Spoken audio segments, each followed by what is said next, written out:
guys, welcome back to the channel. Gamer Panda Gary here, and today we're doing a bit of a different video. We're going to do a subject that's very near and dear to my heart, MCU movie tier list. I am obsessed with the MCU. I know they don't always get it right, but like from start to finish so far, it's the movie franchise that's got me most invested than more than anything in my life probably. And we're only doing the films today from phase 1 to currently 5. The TV shows could be a different tier list altogether. There'll probably be quite a few Marvel tier lists on this channel. This is just my opinion. I know not everyone's going to agree. There will definitely be certain films in certain categories that people will not agree with, and that's okay. Everyone's allowed their own opinion. For me, it's not just about how good a film is or isn't, or how well it connects to the universe. It's also about the experience I had while watching it. So I don't want anyone getting triggered if anyone ever sees this video. So we'll have to start off. We're in order as well, phase 1 to 5, because these titles were just everywhere and it was annoying me. So I reorganised them. Only one place to start, and that is Iron Man 1. It goes into A for me. A lot of people would have it in the S tier, and I get that. It is the film that kickstarted the entire MCU and what it is now. It wouldn't be here if it wasn't for the success of Iron Man 1. But for me, it is probably top 2 or 3 origin story in the MCU, but it's an A for me, but that's still unreal for me. Like anything C and above, I will rewatch over and over, and I have done. And anything in D, I'll probably try not to watch again. Yeah, Incredible Hulk goes into D. Edward Norton just wasn't right for me, even before the recast, and I seen how well Mark Ruffalo did with the character. I just didn't like the Incredible Hulk. It was nothing personal against Edward Norton. I just thought the film was terrible. I thought Abomination was good, and I did enjoy his return in She-Hulk, but that's about as far as I'll go with enjoying the film. Next up, the rushed out Iron Man 2. I'm going to put this in D as well. I just can't justify putting it in the rewatchable category. I was completely rushed. The success of Iron Man 1 went their heads. They wanted so many films out before the first Avengers film, which is understandable, but they needed to take their time over Robert Downey Jr.'s second go as Iron Man. Sadly, forgettable villain. The script was terrible. Good introduction of Black Widow, but that is pretty much as far as that film went for me. Captain America, the first Avenger, we're going to A. Captain America is my favourite Marvel hero. That's by the endless tier list. That's going to be pretty much evident. I think he's just the best character. He's the best well-written character, and his movies from 1 to 3, his trilogy, I've got the best writing, the best directing, the best supporting cast.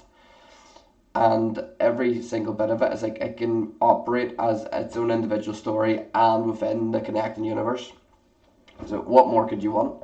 I think Marvel needed Captain America, the first Avenger, to do well after Iron Man's success to justify an Avengers team up, because the next film coming up, 4 goes into C. I can rewatch it. I wouldn't say I like it that much. It's definitely rewatchable. It's definitely something that I don't mind if it's on. I'll put it on myself. But Loki's good in it. 4 is he's annoying for me in the first couple of appearances. He's better in Avengers because he's got a different writing team behind him, but in his own individual films, the first couple at least, he just wasn't interesting to me at all. I see the theme they were going for. I just didn't personally like it. I know people did, but that's them.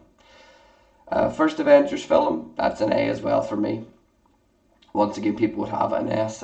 Without the Avengers franchise doing what it did in terms of box office and reviews, like we could have only got a phase 1. Like if the big team up of all these movies didn't do well, there could possibly have not ever been a phase 2. And it was very difficult to get all these characters together and make it work theme wise, and they did. And Loki as well, again, was an incredible villain for the film.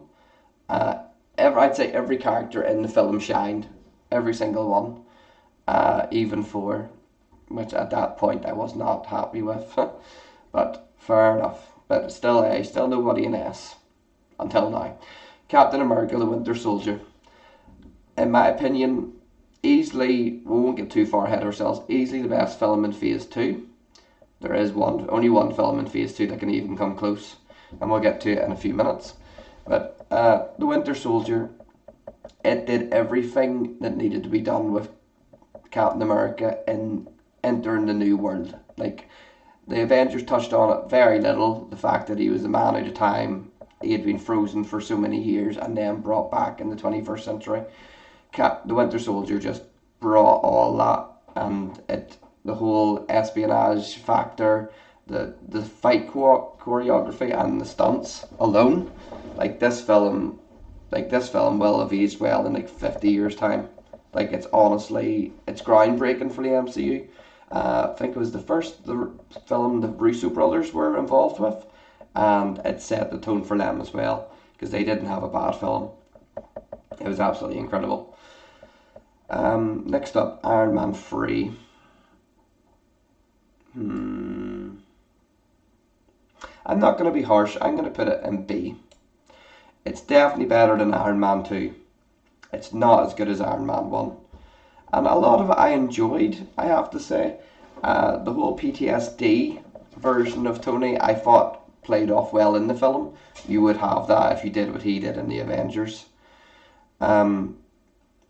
Once again, Don Cheadle as War Machine, he was great. The villain, forgettable. The whole Mandarin cop out, I think everyone has their opinion on that until they rectified it in Shang-Chi. But I'm still going to put it at B. That's probably one people won't agree with. They'd probably have it further down. But it's my list, so. The original Ant-Man. Now, people are going to say I have this too high, but I'm going to put it in A. It's not an A film for everybody. But when I first seen it, I couldn't actually believe how much I enjoyed it. I thought it was absolutely fantastic. Paul Rudd, what isn't he good in, really? Like, even if you put him in the worst film, he'll still shine. He's Paul Rudd. I absolutely loved him. Michael Douglas. I'm not really a fan of Michael Douglas, but he was pretty good in this. I'm not even going to attempt to say the Wasp's real name, so I'm going to say say the character of Hope. I thought was very underused in this film, to be fair, and I would like to say they rectified that in such future films, but I won't say that because I'm not going to lie. But as an origin story, I loved it. I love the comedy aspects of MCU films, and Ant-Man brought it. So, for the Dark World, the latest introduction into the D section. My opinion, I'll say it now, even though I said I would organise them later. The second worst MCU film. Yeah, it's going to Incredible Hulk for worst. Everything about it's terrible. The villain, the story, the script. You can tell that they added scenes later on in reshoots with Loki just to get Tom Hiddleston in the film. I get why they did that, but if the story wasn't going to organically flow in that direction, with the way it was originally sitting, then maybe they should have just left it and found another place for Loki. That, I suppose, is what it is. But the Dark Elf story, like, forcing Jane Foster in it as the person who has the ether inside her, it's just not good. It's trash. It is absolute garbage. It's the one of two films on this list I will never go back and rewatch. And I rewatch Marvel films a lot. No, these two, Hulk and Thor, they will never be rewatched. I might as well put Iron Man 2 at the top of D now because they're not going to be passed. I know that I just noticed Phase 2 was a bit out of order, but Guardians of the Galaxy, the original, yeah, it's an S tier. I held off on watching Guardians of the Galaxy for so long, but I love it so much. When I first saw it, I just thought to myself, I consider Guardians of the Galaxy in terms of like a space sci-fi comedy. I consider it a better sci-fi film than the likes of Star Wars That's not a knock on any of the Star Wars films. I just personally enjoyed Guardians of the Galaxy more, and over the course of their trilogy, they went on to show it was no fluke. James Gunn captured something that I don't think will ever be emulated by another MCU director in terms of taking like a ragtag group of unknowns from the comics and making a film that good and that successful. I don't think it can be done again. I think the MCU will probably be built off more established franchises now and people who already have films. Like we're talking X Men, Fantastic Four, future Avenger films, Deadpool. They'll be the future. But no one will ever take an unknown from the comic again and be that successful. And that is just facts. Avengers Age of Ultron. I'm going to put it in C. Personally, coming off the first Avengers film, sticking with the same director, it should, and what they added in Phase 2 with a few new heroes, Avengers Age of Ultron should have been a slam dunk, especially getting James Spader as the voice of Ultron. Like, don't, it's not nothing against Ultron in the film. James Spader did an incredible job. He was very maniacal, and he was superb. But there was just too many mistakes made. It's like a Quicksilver being killed by bullets. Yeah, no. If he was anything like the X-Men Quicksilver, he would have just slowed down time because he was running that fast. I just avoided it. But I know the whole thing with Fox and Disney that they were only allowed to use him a certain amount and they weren't even allowed to refer to Wanda as Scarlet Witch. But it shouldn't have led to him being killed off. It's just a shame that Fox buyout didn't happen sooner. But I just thought it disappointed. I'll still rewatch it. I'll always put it on. But it's the weakest Avengers film for sure. The first Doctor Strange film. I'm going to put this in an A. Another film I actually didn't want to watch. It's like because I just didn't think I would like it. At this point I was sort of cherry picking surefire things, and Doctor Strange wasn't on my list. And the second I watched it, I was amazed at how well Benedict Cumberbatch did as Doctor Strange. I thought the whole cast was great. Mads Mikkelsen probably wasn't the right choice for that, for the villain, I will say, but I think that character could have been a lot more well written. But hopefully that's not the only chance that Mads Mikkelsen gets in the MCU, because with variants and all now, you could easily bring him back as someone else, because he's a fantastic actor and he should get another chance.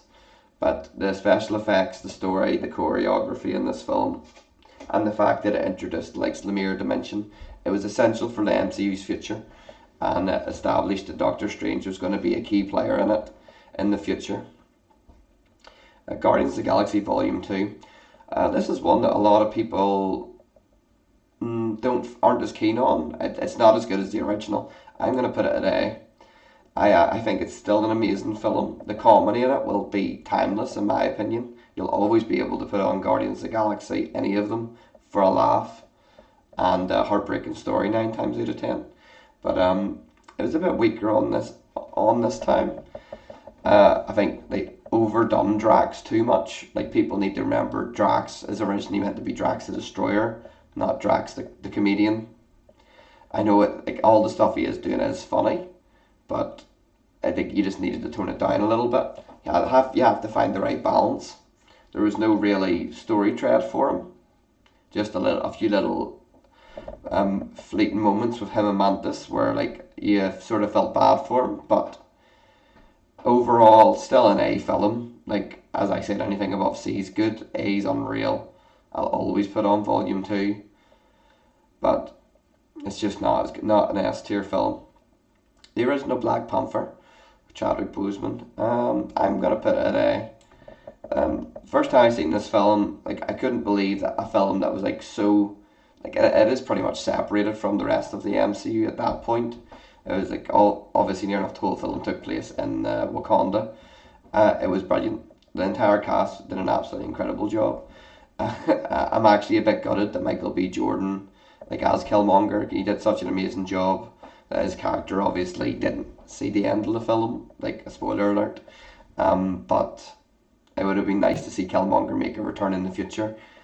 Even when Black Panther 2 was coming out, because there was multiversal shenanigans going on, I was sort of hoping that they would maybe even take Killmonger, Michael B. Jordan from another universe, who was a bit better behaved, and make him the new Black Panther. But it is what it is. Sure, he did a great job anyway. You'll see from the ranking in their film. But very, very, very good film. For Ragnarok, this will be the first Thor film that'll make it above the C grade. I'm going to put For Ragnarok an S. I know it probably does belong in A, but I think for it to do such a full 180 from what we were experiencing with 4, 1 and 2, because you knew 4 had potential because he was good in Age of Ultron and the original Avengers, so you knew he had potential, so it just made you start questioning the quality of his individual films. I think Taika at that time was the perfect director to come in to incorporate his own style, but while still staying under the Marvel umbrella. I know after Endgame, they sort of let directors and creators do their own thing with the theme, and I think some directors went a little bit over the top with what they incorporated. But Ragnarok was the perfect blend of an MCU movie and a Taika movie. The comedy is brilliant. It's honestly, even a non-MCU fan could watch For Ragnarok and love it and laugh their heads off. Korg, brilliant introduction. Valkyrie, brilliant introduction. I would love to see more of Jeff Goldblum as the Grandmaster. He's been missed in my opinion. He was recently in one of the What If episodes, meeting Tony Stark, and he was brilliant again. Anything Jeff Goldblum's in is brilliant. I'm a big Jeff Goldblum fan. So far, A is in order of what I'm going to have at the end. But, and in my opinion, if Ragnarok never happened, if it was just another 4 film, I don't think he could have got a 4th film, and what's looking like a 5th film, I think he would have been done after Endgame, because the character was just screeching to a halt before this film. But I'm glad that it's continued. Captain America Civil War, easy, another S tier film. I said that Captain America is easily my favourite MCU superhero, and easily, I think he's got the best trilogy, but I'll that's for another video. Civil War, in my opinion, would probably be ahead of Ragnarok, not above Guardians 1. But so far, Captain America's 2 films in the top 4. Civil War, the whole thing about him versus Tony, I know the big advertising campaign before it was whose side he on. Like, I didn't care. Like, Captain America could literally have been smuggling kids across the ocean. I would literally be on Team Captain America. That's how strongly I feel. I think the team lineups. I thought the Captain America was lucky he had the likes of Scarlet Witch on his team, because Tony having Vision and Spider-Man on it along with Black Panther. On paper, Tony's team should have just wiped the floor with Captain America's. But if Wanda was at her full potential, she would have just destroyed them all. Zemo is a bad guy. Go after all these big budget films with all these supernatural heroes, having just a guy be the one that broke the Avengers apart. Brilliant. Like, Zemo is an amazing character. They did him justice in the movie, and I was glad to see him come back for Falcon and Winter Soldier. But Civil War in the S tier. Spider-Man Homecoming. I'm gonna put Homecoming in the A. I think the fact that they didn't do the whole origin story again of Peter Parker being bit by the spider was a genius move, because we've seen it in Andrew Garfield's Spider-Man, we've seen it in Tobey's Spider-Man. We don't need to see it again. Everyone knows the story like the back of their hand. Having him be the street level Spider-Man, having him take on Michael Keaton's Vulture, who was incredible in the film, and the twist of him being Peter Parker's girlfriend's dad was actually really insane at the time. I know I jumped out of my seat when I watched it. But the whole film was just brilliant.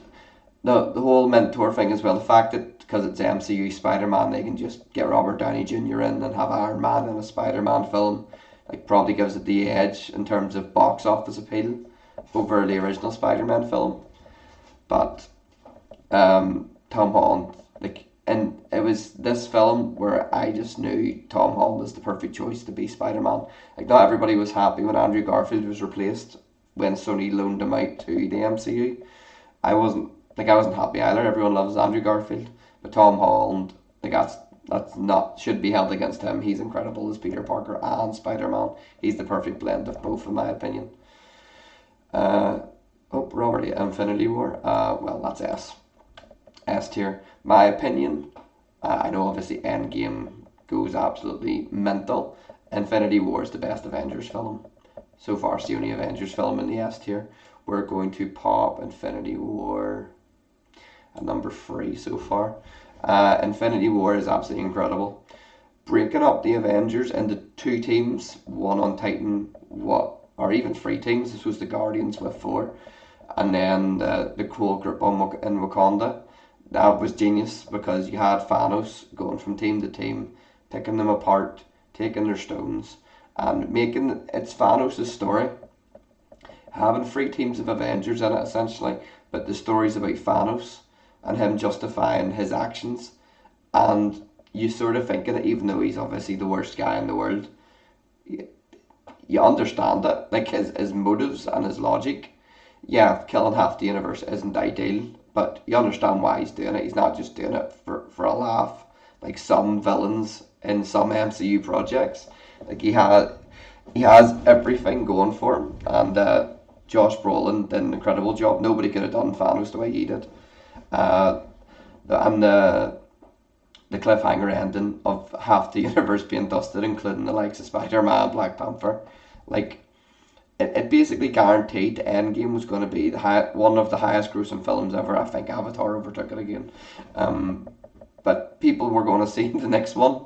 It's like they had to know what happened. Infinity War did everything right in terms of iconic moments. For arriving in Wakanda with Groot and Rocket, uh, Doctor Strange multiplying and taking on Thanos, Star Lord losing his cool over Gamora, and probably costing the Avengers taking the gauntlet. Like, I could go on and on, but Infinity War easily the best Avengers film, and it belongs in S tier. If there was a tier above, a lot of these films would probably be in it. The film that was sort of meant to be the comic relief after Infinity War, after everybody died. We've got Ant Man the Wasp. If Ant Man the original's an A, I'm gonna put this in B. There's not enough B's. No pun intended. um, it's not better than Iron Man 3.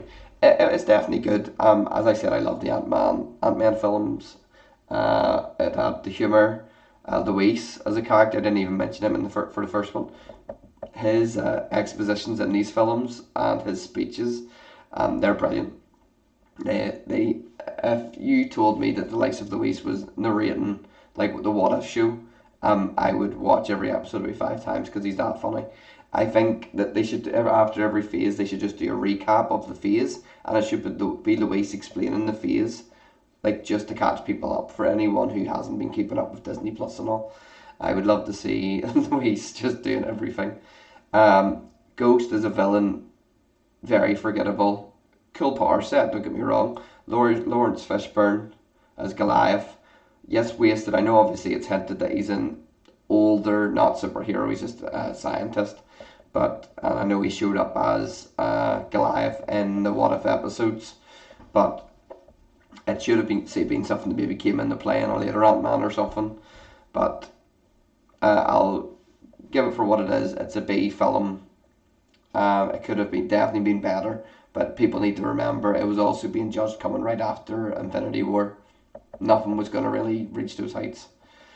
Captain Marvel, probably the most divisive film on this list, followed by the Marvels too. A lot of people just don't like this. They're at $1 billion at box office. I don't understand that. For me, it's a C. It's an average film. For me, as I said, anything over C and above, I can rewatch over and over. But the Captain Marvel, like it's not $1 billion film. It is. We're about to get the Endgame, and Captain Marvel's going to show up film. People went because Endgame was 2 months away, that was just driving it to make money. Nothing against Brie Larson as Carol Danvers. Like, she's absolutely fantastic. But the film, like her, it's not her acting. I think the script was poor. In terms of her character, there wasn't enough emotion shown, especially when she's doing things like realizing who she is and all. Um, and it's just like she's just serious the whole time. She just doesn't seem to care. She thinks she's above everyone. Um, I don't know if that's how Brie Larson chose to play her, or if that's how the script or the director wanted her to play her. But she could have shown a bit more emotion as a sort of fish out of water story. Her on Earth. Samuel L. Jackson was actually very good as a young Nick Fury. I didn't like the whole reveal of Nick Fury's missing eye being from Goose. Didn't like that at all because it sort of hinted at in previous films that he lost it in some really badass way. But is what it is, I suppose. Kevin Feige would have made decisions like that because they're not just going to go ahead and decide the origin of Nick Fury's missing eye. But we'll set it at sea. Avengers Endgame. Well, it has to go on S tier by default. To bring everything together from 10 years of films and the one movie where like the core six from the original Avengers lead with a few extras, obviously, like Savant Man and all, Rocket, lead the old school Avengers into the past, get the stones, find out Tony's got a family, love you 3000 will always be iconic. Uh, the moment in this movie that obviously stands out the most is Avengers Assemble on the battlefield. Like there'll never be a time where that doesn't give me chills. Like it's absolutely incredible. It was peak cinema. It's like I know people will say later on the list that No Way Home is also peak cinema, and it is, but like you can have more than one peak cinema moment. Um, I think it was probably time for Tony Stark to leave this plane of existence, so to speak, and not because I don't love Iron Man. Iron Man's iconic. He's the reason we're all here. But like Robert Downey Jr. didn't want to do this forever, and if there was a way to go out, that was the way. It was perfect. Not wasn't quite as happy about Chris Evans leaving as Captain America, but knowing that his character got that happy ending in the end was everything. For someone whose favorite character is Captain America, he deserved that more than anybody, in my opinion. And I'm glad he got it. And I'm sure in the future, if he ever does come back for a multiversal film, maybe Secret Wars, I would rather see him come back as like a Hydra Cap than a Steve Rogers Cap, because the Steve Rogers that we know and love is gone from the MCU, and I won't be invested in a variant or another version of him. I'm going to put this probably at 4. Spider-Man: Far From Home, the come down film from the highs of Endgame. I think it made over $1 billion as well, just about. But that was once again Endgame hype. I'm gonna put it in B. I thought it was really good personally. I thought it was the perfect film to be right straight after Endgame. I thought it was very funny. The whole going to Europe storyline, I would never have guessed that. We've only ever seen Peter Parker on screen in New York or Germany in Civil War, but seeing him in the likes of Italy and all, that was brilliant. They were very smart with that, and Jake Gyllenhaal as Mysterio, we're going to have to see him back at some point. I'm under no illusions, pun very much intended, that I know they killed him off, but he's the master of illusions, so he can definitely come back. I actually thought he was going to show up in No Way Home as a sixth member of the Sinister Six, but I'm assuming they're just saving the opportunity to do 6 villains at once for another film. So then we had the big break for COVID, and we got WandaVision and all, but the first film back was Black Widow. Yeah, it's gonna go into D. It's gonna go ahead of 4 and Hulk. I could rewatch Black Widow sometimes, but the CGI in it is terrible. The finale scene with her and Yelena is absolutely terrible. The story should have came in phase 3 even before Civil War came out. We should like Scarlett had done enough to justify her own movie, and the fact they waited till after her character gave her life in Endgame to do this film is ridiculous. Nothing will ever convince me of otherwise. We didn't need this. I know we needed the film for Yelena to be introduced as sort of the new Black Widow of the group. We've obviously got Red Guardian coming back for the Thunderbolts. David Harbour did an incredible job, and he'll be incredible in the Thunderbolts as well. But it was too little too late, in my opinion. Um, you shouldn't be giving Scarlett a film too late just to justify introducing a couple of new characters you're going to use in the future. A Black Widow was actually one character that if it was entered the chance of a variant of her being brought back into the MCU was put forward in the future, I wouldn't mind that because she's a great character, and it would be interesting to see how her and Yelena would be, her being from another universe. Now, in my opinion, this is where people started realizing that Phase 4 was going to be hit miss, hit miss, hit miss. Shang-Chi came next, and yeah, I love Shang-Chi. I think Shang-Chi's an incredible film. The martial arts in it, the effects in it. Uh, I'm not even going to attempt to say his name because I'll end up looking stupid. But Shang-Chi himself was absolutely fantastic. Wenwu, the villain, his dad, probably I would say top three maybe villains in the MCU. He was well written. You understood what he was doing. You had sympathy for him based on the flashbacks with Shang-Chi's mother. Like he was incredible. He really was. And the comic relief as well from Shang-Chi's friend. I'm not going to pretend like I know remember their names and embarrass myself, but it was an incredible film. I'm going to have to tidy up this list at some point, maybe at the end. Eternals, another divisive one. From the I think it's like 50% or something on Rotten Tomatoes, but I don't really take stock in that. But it just tells me it's average, and I'm going to put it in C because it is average. I'm going to put it ahead of Captain Marvel. Um, I'm going to put 4 at the bottom of this. I just don't like 4. The Eternals, I thought, should have been a TV show. They did as good a job as they could, bringing in that many superheroes into one film for an origin story. I probably did as well as they could have in like a 2+ hour film, but it could have easily have been a 6 episode season, and they would have got achieved more, in my opinion. Like the box office return wasn't even that good anyway. There was profit, but not much, so it probably wouldn't have changed much doing it as a TV show. Probably would even maybe just reduce the budget a bit as well, because it didn't need half of what was in there. Um, I don't really have a favorite character in it. Probably says a lot about it. I think it's when I first watched it, I think it's a good film.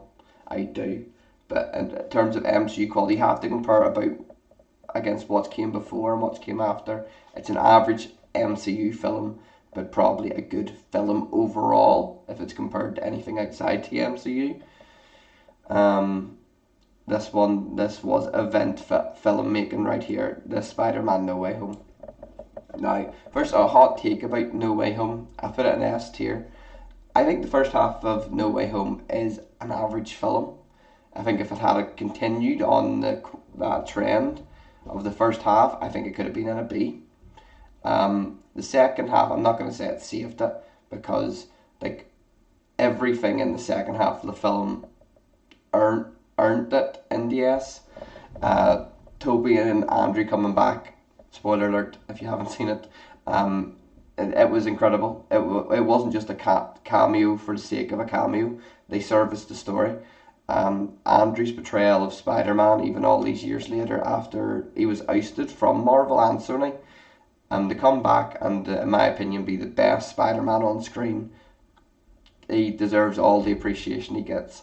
The fact it sort of served as like a third film for his trilogy. It's not really, but it's probably as close as he'll ever get. The whole redemption with him catching MJ instead of Gwen Stacy, like it's perfect. Like and I heard that he improvised the crying and all after he caught her. Yeah, it doesn't surprise me at all because Andrew Garfield's, in my opinion, the best actor of the three Spider-Men. Toby was, he played the older Spider-Man perfectly because he just he wasn't as energetic as the other two. I don't know if that was just Toby Maguire halfway picking up a paycheck or if he was generally playing it that way. But the the second half and the final battle of this film is it's amazing. It's top three final battles in the MCU in my opinion. Doctor Strange not wanting to forget Peter, like you wouldn't even have guessed that at the start of the film, the way he was getting on. But I'm glad that it ended how it did because that capped off, in my opinion, a very good trilogy for Tom Holland, and it set him up to be all alone for a new street level trilogy, which I'm very excited about with a new costume, without the I'm not going to say anchor of MJ and Ned because they're very good characters, but he needs to be on his own. He needs to be fighting street level. He needs to be teaming up with people like Daredevil, and not to have a mentor as well. No mentors in future Spider-Man films. He's grown now. He's alone. Let him do his thing. No way home needs to go way up. Um, Not way up actually. Just going up one place. Fair enough. Uh, Multiverse of Madness. To say I was so excited about this film is an understatement. Uh, the problem was there were so many spoilers. Well, not spoilers, but there's so many leaks, spoilers, like people, the latest scoops coming out about this film. You're scared to even turn on your phone because I wanted it to be a surprise, everything to be a surprise. There was a few things spoiled for me against my will, and but it still should have been so much more. I'm gonna put it I'm gonna put it at B. I think if the expectations weren't so ridiculously high, I think it's a very passable film. I think it would be a good film. I think the fact that everyone gets called Multiverse of Madness, we all expected a lot more. Obviously, we got our first glimpse at A. Reed Richards. I think John Krasinski was perfect for the part. I think this film sort of ruined it for him, but I think that was the writing and directing from Sam Raimi, to be honest. I He even admitted that he didn't even know like who John Krasinski was playing or anything. He's got stock for doing that before when he did Spider-Man 3 and admitted he didn't know who Venom was. So I think John Krasinski was shafted in this film, but all of them were. Like even Patrick Stewart's been complaining recently about how frustrating it was to film all alone, and he was destroyed by Wanda straight away. That's just stupid. I know Wanda. The whole point of the scene was to have characters who were dispensable, who Wanda could just come in and destroy essentially, and it achieved its goal. Like she did. She turned Rich Richards into string cheese. She took Black Bolt's mouth away. Yeah, it was frustrating. I'm still gonna put it at B. It's not as good as the original Doctor Strange. I think if I hadn't heard so much before the film came out, and if the expectations weren't ridiculous, I think it would be a B. The likes of the music fight between the Doctor Stranges is perfect. Um, the fact that we visited about 20 different universes over the space of like 1 second each was stupid. I like the zombie strange stuff. Wong was brilliant in the film. That's pretty much it. And Scarlet Witch definitely isn't dead. She'll be back. That's just ridiculous to think. For Love and Thunder. Out of all the films on the Phase 4 and 5 calendar, For Love and Thunder was probably one I was looking forward to the most. Taika, as I said earlier, being given free reign this time. Yeah, don't ever let Taika go full Taika because this is going to be a C. It's better than 4-1. It's better than Captain Marvel. It's better than Eternals. That's fair. Um, it was just a comedy, in my opinion. You've got a character of Gore the God Butcher, probably one of the darkest characters in the comic books. Apparently, they cut a montage of him just slaying gods. He is the God Butcher, so cutting scenes like that doesn't really make sense to me, especially when you're trying to establish him as a threat to the likes of Thor. Um, with things like that. Like he's a dark character, and when Christian Bale was allowed to play with the character, like he was brilliant. Like the scene where they're all tied up by the vines, he's so evil and menacing, And that's what the whole film should have been. But the whole jealousy arc with Stormbreaker over Millionaire, no. I'm not interested in any of that. And I think anyone that's watched the MCU for this long, to watch four go from, like in 4-1, it's basically a Shakespearean play set in space, the 4-4, where he's just walking around laughing, smiling, giggling at people, like having a love triangle with his two weapons. It's just stupid. It just was. But I don't blame Chris Hemsworth. I blame Taika. He just went mental with it. And I seen he's trying to distance himself from the films now, saying he just did it for a paycheck. Okay, sure. It's amazing how you come out with that stuff after you've done a bad film. But fair enough. Wakanda Forever, I'm going to put it in A as well. Considering what Wakanda Forever had to deal with obviously the passing of Chadwick Boseman, like, I'm surprised it even came out. But I suppose in terms of like a movie franchise and a big corporation, they certainly still wanted a Black Panther. Um, Angela Bassett in this film is absolutely incredible. I think she won a Golden Globe. I don't know if she won an Oscar. It could be the other way around, but 100% deserved. She was absolutely brilliant. If anything, up until the point when, spoiler alert, when her character was killed off, it sort of felt like an Angela Bassett movie. It didn't even really feel like it was heading towards Shuri becoming the new Black Panther. But when it starts kicking into gear and the battle on the boat and Namor is the villain, it's at its best. And it'll move up here a good few spots as well. The A list needs fully rearranged because Iron Man 1 hasn't been at the start. Um, Quantum Mania, we're gonna go see. Um, as per, uh, as I said before, I love the Ant Man franchise. It was like a wee guilty pleasure franchise, but what made it so enjoyable just to watch the films anytime is the fact that they were grounded. I know it's obviously about shrinking superheroes and all, and like phasing superheroes, but it was still probably one of the most grounded franchises on the list. Like everyone else is battling big space gods and all over the place. But Quantum Mania, I don't know if like because they decided they have to introduce Kang and it sort of landed on Ant Man. I don't know if that had any effect on the quality of the film, but the whole film shouldn't have been in the quantum realm. The fact Luis isn't in this film is a disgrace because we want Luis. Um, I'm struggling to say anything good about this. It was the most obvious in this film that Scott Lang and Hope shouldn't even really be a couple. There's no chemistry. It's not their fault as an actor and actress. It's not their fault at all. It's just the script was terrible. They tried to make it mostly about Jonathan Majors Kang. I'm sure they're regretting that decision now. But he was good in the film. He was. Michael Douglas is phoning it in. He couldn't care less. He likes ants, don't we all?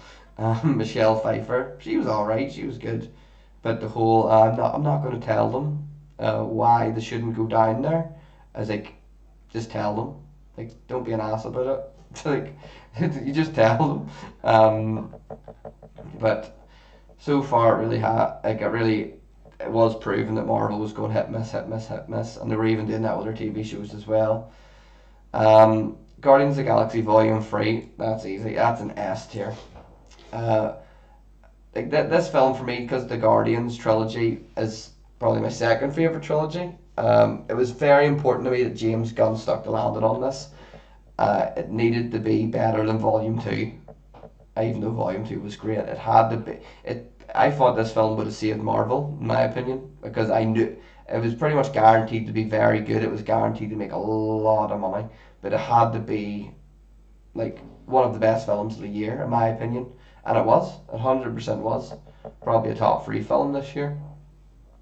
And James Gunn, to tie a bow on the story he's been telling, is it's unreal. The likes of Rocket, like who, if anyone had said to you about 15 years ago, you're going to be so emotionally invested in the story of a raccoon that you could end up crying at a film like multiple times, people would call you crazy.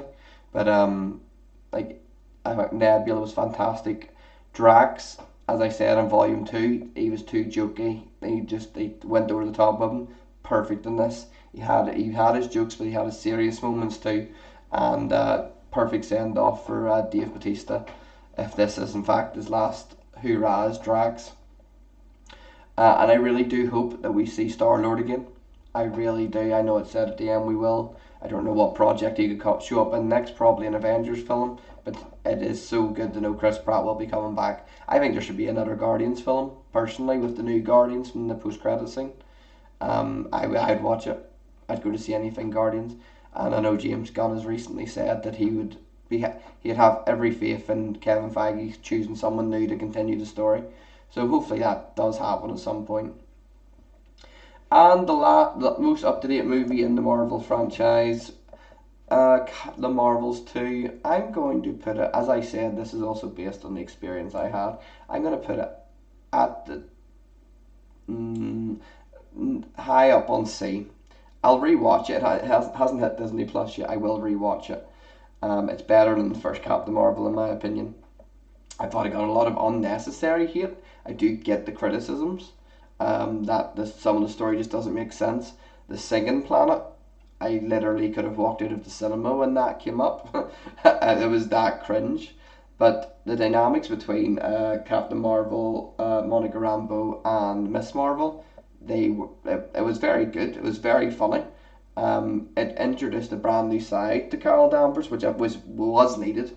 I don't think Captain Marvel could have continued being in team up films and all if her character didn't get this tweak. I think it was desperately needed. I actually didn't like Monica Rambeau's character that much. I thought I thought she was a lot better in WandaVision, but like in this film, I just thought it's like you're really annoying me now the way you're getting on. And then Miss Marvel, I'm not even going to attempt to say her name. She's perfect casting. She's probably top 10 perfect casting in the MCU. She's just unreal at her role, and it's because she's a fan as well. I've seen all the interviews with her. She just loves what she's doing. She's been saying that she wants to do a team up film with her and Spider Man. Yes, she could easily be part of the street level stuff. Easily. If they ever do like a street level Civil War or anything like they're talking about doing for Spider Man 4, with Kingpin as the mayor, get her in. Get her as part of it. I'd watch it. I'd watch it all day long. Um, Right, we need to tidy this up. Captain America's probably first. Iron Man, no, Iron Man's not good. I'll watch Ant Man. It's probably for Volume 2 be ahead of Doctor Strange. Volume 2 be ahead of Iron Man, to be fair. No, there's no way Wakanda ever needs to be that far down. It is quite tough. Shang-Chi was very good as well. Okay, Ant Man's at the bottom of the A's. For this one, I would have that one. That's no, that's probably fair now. Age of Ultron. It's too harsh on Quantum Mania. It can't be below 4. That's for sure. That's probably fair, and I know that's fair because we've already done that. Right, guys, that is the end of my MCU tier list. This is a very long video. I hope I explained my reasoning behind it all well enough. I will do another video like this in the future, because I know Marvel's always bringing out new films. That we'll do updated lists. We'll do ones of the TV shows as well, individually and together. And if you stayed the whole time, thank you very much. If you didn't, that's all good. If you stayed, hit the like button, give a subscribe, please. And I'll see you later. Thank you very much. Thanks.